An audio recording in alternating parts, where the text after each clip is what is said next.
There are three significant temptations that are out there that we have to face. The temptation to political power.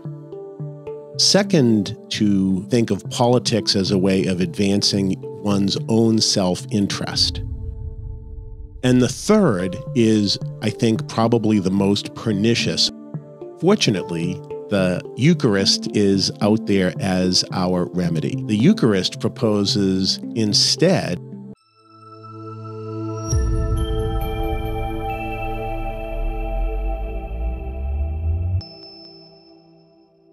Welcome to Finding Communion. I'm Rosemary Ford, the editor of Parable Magazine, the magazine of the Diocese of Manchester, New Hampshire.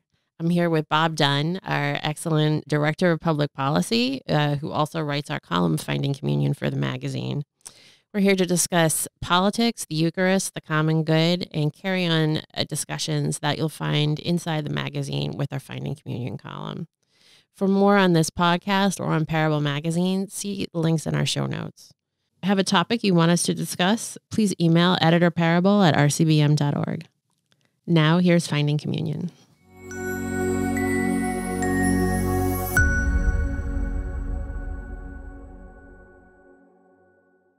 So, Bob, here we are with our first podcast.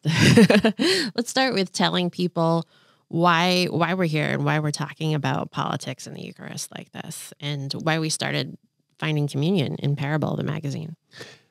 Well, if I were to attach a motto to the column and to the podcast, it really would be taken from Pope Benedict's exhortation on the Eucharist called the Sacrament of Love, where Pope Benedict said that the Eucharist calls us to nothing less than the transformation of every aspect of our human existence. Mm-hmm. And so that high bar, that audaciously high bar that Pope Benedict sets for us, is something that is extended to the political world as well. That's one of the aspects of human existence which we are called to transform in the love of God.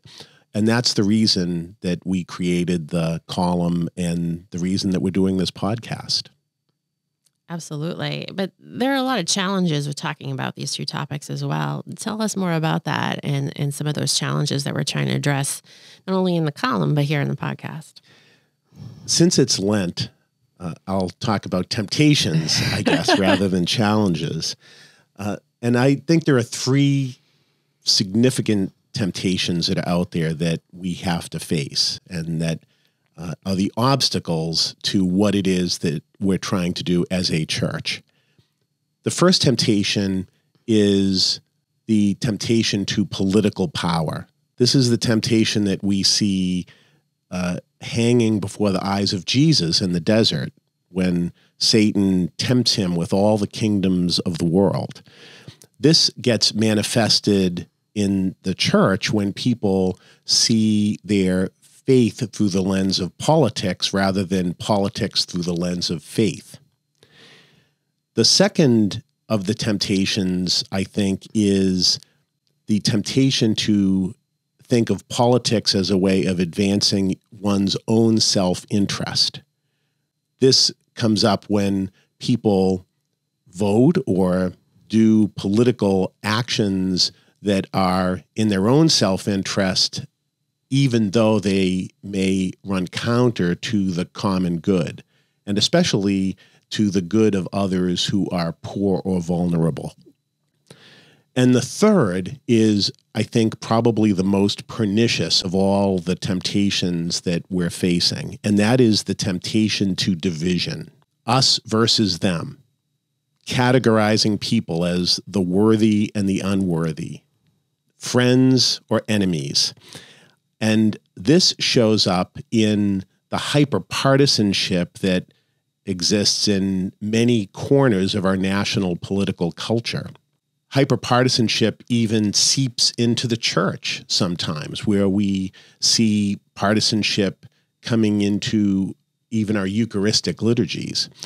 There was a story that I heard once in the wake of the genocide in Rwanda, where a Vatican official went and spoke to one of the church leaders in Rwanda and asked whether the blood of tribalism was a stronger thing than the pull of the blood of the Eucharist. And the Rwandan churchmen said that, yes, that was the case. And so the temptation to this partisanship is strong, and that's something that we need to fight against. But fortunately, the Eucharist is out there as our remedy.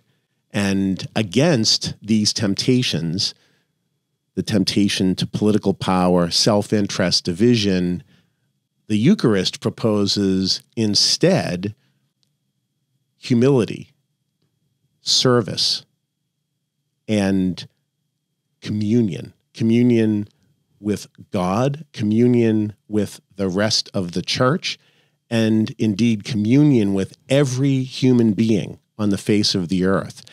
This is a message that the body politic needs to hear, right? The body politic in many ways is like the wounded man on the road to Jericho. We are called to be healers and bringers of hope to the body politic. And we can do that by modeling a different way of approaching politics, a way that brings the fruits of the Eucharist into the public square. Does this mean that we all have to get along and agree on everything, that there's no dissension at all or disagreement about these topics? Not at all. I mean, the thing that about politics is there's always going to be disagreement about the way to accomplish something. Politics is the art of the possible. It's the art of the practical. As long as the goal is the one that we hold in common together, then everything else will be okay. If we, as Catholics, look at our work in the public square through the prism of the Eucharist, then the means for how we accomplish all of that will come along just as the Spirit wants it to.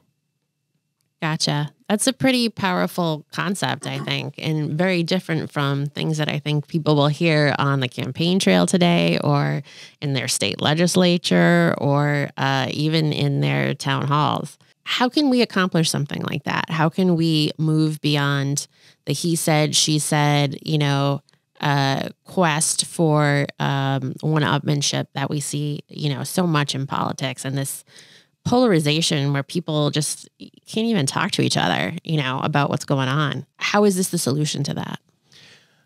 The Eucharist tells us that we need to look at other people through God's eyes, not through our own, so that we see other people, including political opponents, not as people to be vilified, but as other people who, as John's Gospel says, Jesus loved to the end.